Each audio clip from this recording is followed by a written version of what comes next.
Assalamualaikum warahmatullahi wabarakatuh.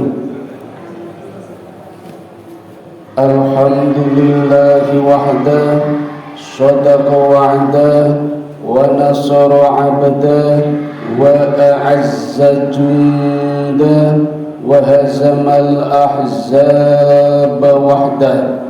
La ilaha illallah wa la na'budu illa iyyahu mukhlishina lahuddin walau karihal kafirun. Mukhlishina lahuddin walau karihal musyrikun. Mukhlishina lahuddin walau karihal munafiqun. Jamaah Masjid Ar-Rahman yang dirahmati Allah, insyaallah malam ini adalah malam sholat tarawih yang terakhir. Meskipun nanti setelah Ramadan meninggalkan kita masih bisa melaksanakan sholat tarawih. Yang sebenarnya sholat tarawih yang kita lakukan selama ini namanya bukan sholat tarawih, tapi sholatul lail. Tarawih adalah sifatnya, karena tarawih berasal dari kata tarwiyatun yang artinya istirahat. Dari kata rohi, rehat, ada istilah rehat. Sholatnya santai sambil istirahat. Formalnya kita sudah selesai. Nanti setelah Ramadan meninggalkan kita kembali seperti semula menunaikan sholat 11 rakaat atau 21 rakaat, namanya sholatul lail. Kalau dilakukannya sebelum tidur. Tapi kalau dilakukannya setelah bangun tidur disebut sholat tahajud. Nafilatalak fatahajud di setelah bangun malam. Jadi secara formal malam ini sholat tarawih, karena esok harinya, tepatnya malam harinya, kita sudah merayakan satu hari di bulan Syawal yang paling istimewa, yang banyak orang menyebut dengan nama Id Mubarak. Id artinya kembali, Mubarak artinya penuh barokah. Jadi kembalinya penuh barokah atau barokah kembali. Kalau Id Mubarak diartikan kembalinya barokah, berarti kemarin bisa jadi barokah, sekarang lebih berbarokah. Atau mungkin kemarin belum barokah, sekarang menjadi lebih berbarokah berkat amalan-amalan yang dapat ditunaikan selama bulan Ramadan. Apa sih sesungguhnya barokah itu? Banyak orang sering mengatakan, bahkan berkata-kata atau mendoakan kepada orang lain semoga barokah. Ya, itu doa yang bagus, tapi akan lebih bagus kalau tahu makna arti dari barokah itu sendiri. Al-barakatu tazidukum fi ta'ah. Gambaran barokah adalah bertambahnya kebaikan yang dapat dirasakan dari berbagai elemen. Itulah yang disebut barokah. Kalau boleh saya menggambarkan barokah itu seperti warung angkringan yang menjajakan banyak makanan yang murah meriah. Aneka sate, sate kikil, sate keong, sate gemak yang rata-rata harganya 2.000 misalnya. Gorengan 2.000 dapat 3, es teh 3.000, yang semuanya dapat menikmatinya, mulai dari menteri sampai tukang patri, mungkin mulai dari presiden sampai tukang laden, atau dari pak camat sampai dukun sunat. Semuanya dapat merasakan menjajan di tempat yang murah meriah. Asal tahu saja Bapak Ibu, barang-barang yang dijual di angkringan itu semuanya akan melibatkan banyak pihak. Es teh misalnya, pinten Pak? 3.000? 6.000? Pasai pinten? Malah nyang-nyangan. Oke lah 2.500. untuk membuat es teh seharga 2.500 Bapak Ibu ternyata melibatkan puluhan perusahaan, ratusan manusia, bahkan mungkin ribuan tangan-tangan pegawai. Kita lihat saja es teh kombinasinya apa saja Bapak Ibu. Dibutuhkan pabrik teh, pabrik gula, pabrik es batu, pabrik gelas. Sudah 4 ini. Kalau es teh, kalau dibungkus butuh plastik, pabrik plastik. Plastiknya dikareti, butuh pabrik karet. Sudah 6 ini. Mau soal dicanggih begitu saja, butuh kresek, pabrik kresek. Sudah 7. Sudah 7 ini. Pakai sedotan betul? Pabrik sedotan 7, 8. Ketika ngudek main es teh manis butuh sendok, apa nganggo jentik? Butuh pabrik sendok 9. Ketika diminum di angkringan, kadang orang yang beli butuh tutup sama tatakan, butuh lagi pabrik tutup dan tatakan. Sudah 10 perusahaan. Di mana di dalam perusahaan banyak ratusan bekerja dan melibatkan ribuan tangan-tangan pegawainya. Ini masih bisa bertambah lagi Bapak Ibu. Yang beli nopo cekeran, nganggo sendal nggih, butuh pabrik sendal, apalagi yang jual nek sing dodol ora sendalan, sing tuku ora kolu. Terpaksa sandalan, sandalnya pedot, disambung nganggo peniti, butuh pabrik peniti. Kadang pengen makan di situ pakai tikar, gelar tikar, butuh pabrik tikar. Atau kalau pengen di sekeliling gerobak butuh dingklik, kuatir kuda dan butuh tenda, terserah tenda biru apa oranye, butuh pabrik tenda. Semakin banyak piranti yang dibutuhkan ketika jualan angkringan, semakin banyak yang mendapatkan bagian dari kebaikannya. Itulah yang namanya barokah. Tetapi Bapak Ibu, Dr. Ihsan menambahkan, kalau al-barokah adalah tazidukum fi ta'ah. Di dalam barokah ada ketaatan. Kalau siapa saja yang terlibat di angkringan tadi tidak ada ketaatan, maka tentu saja tidak barokah. Sing tuku ngapusi mangan pawan limo ngapune loro, itu tidak barokah. Tapi saya kira jarang ini angkringan ya sebagai tempat korupsi. Yang banyak malah di kursi-kursi DPR. Angkringan pada nggak berani, walaupun orang-orang dong genah mesti do jujur ngaku. Itulah barokahnya angkringan. Bapak Ibu, kalau saya boleh meminjam istilahnya Umar bin Khattab, beliau pernah mengatakan, la Islam illa jamaah, la jamaah illa imamah, la imamah illa ta'ati, la ta'ati illa ikhlas. Maka saya dapat menambahkan di depannya, la barokah illa Islam, la Islam illa jamaah, la jamaah illa imamah, la imamah illa ta'ati, la ta'ati illa ikhlas.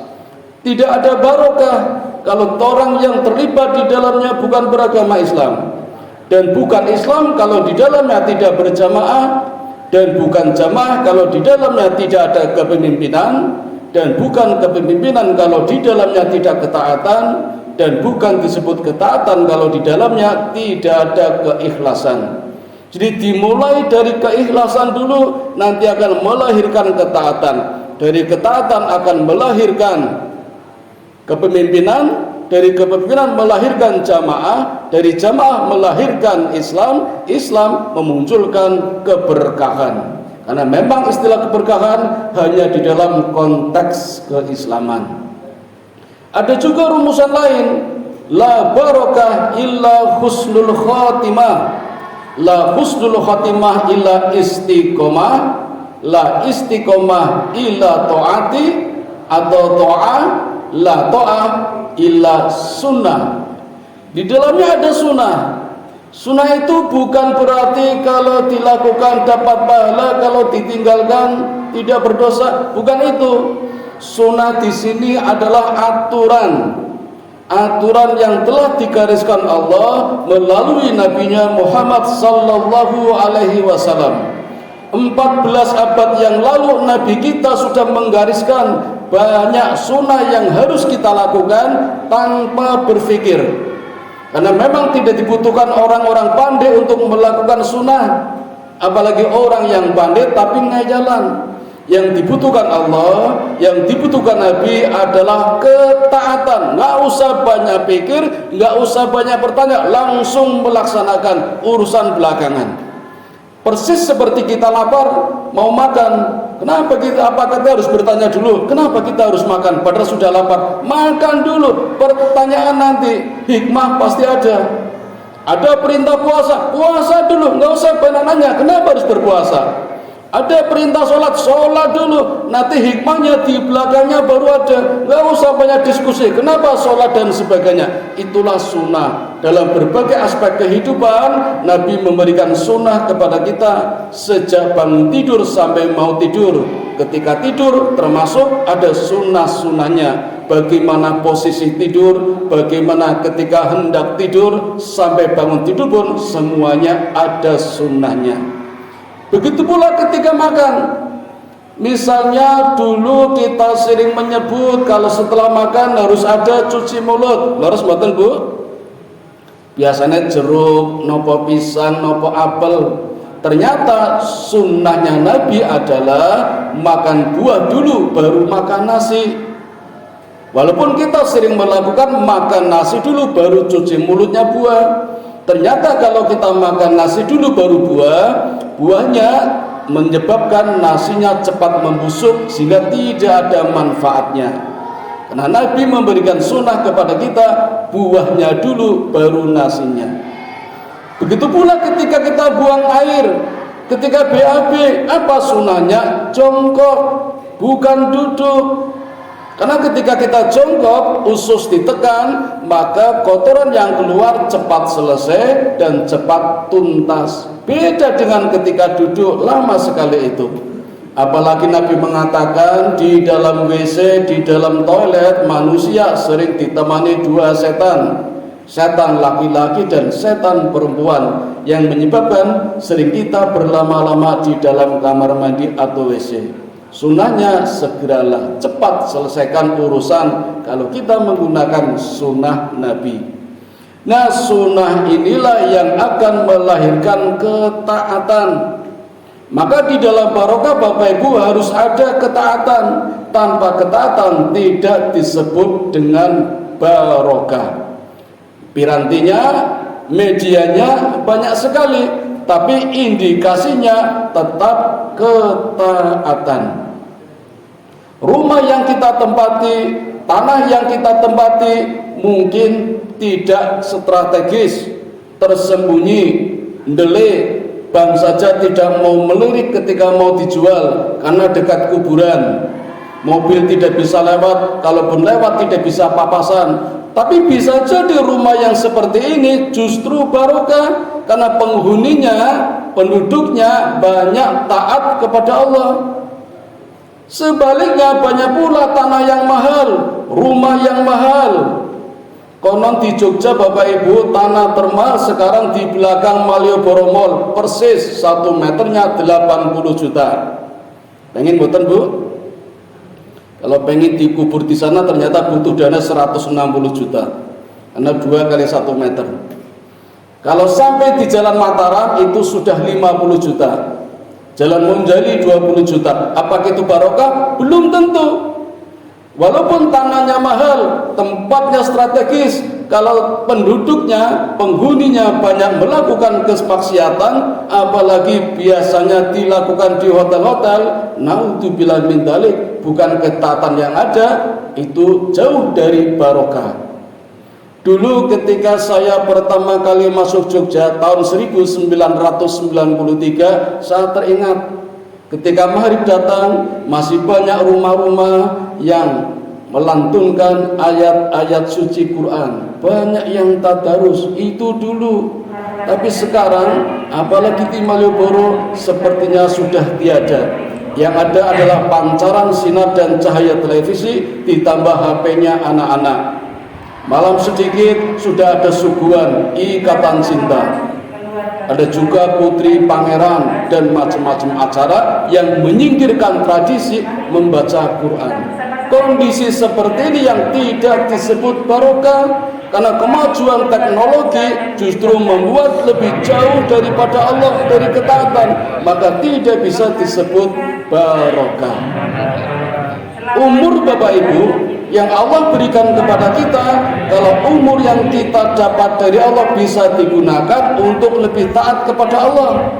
Berapapun usianya, usia yang kita miliki 40 tahun, 50 tahun, 60 tahun boleh-boleh saja, tetapi umur harus lebih panjang daripada usia. Kenapa? Usia boleh selesai, tapi yang namanya umur, nama baik akan dikenang masa. Itulah umur yang barokah. Nabi Muhammad SAW umurnya sangat singkat, hanya 63 tahun, tapi namanya sampai sekarang dikenang masa. Orang masih banyak melakukan ajarannya, maka umur beliau sangat barokah. Tidak usah jauh-jauh, Pangeran Diponegoro misalnya, di usia 25 tahun beliau sudah menjadi panglima perang. Dengan pinter Pak usianya Pak? 40 tahun sudah menjadi panglima perang. Baru panglima keluarga gitu. Sentop Prawirodirjo 23 tahun pengawalnya, Kiai Mojo 21 tahun.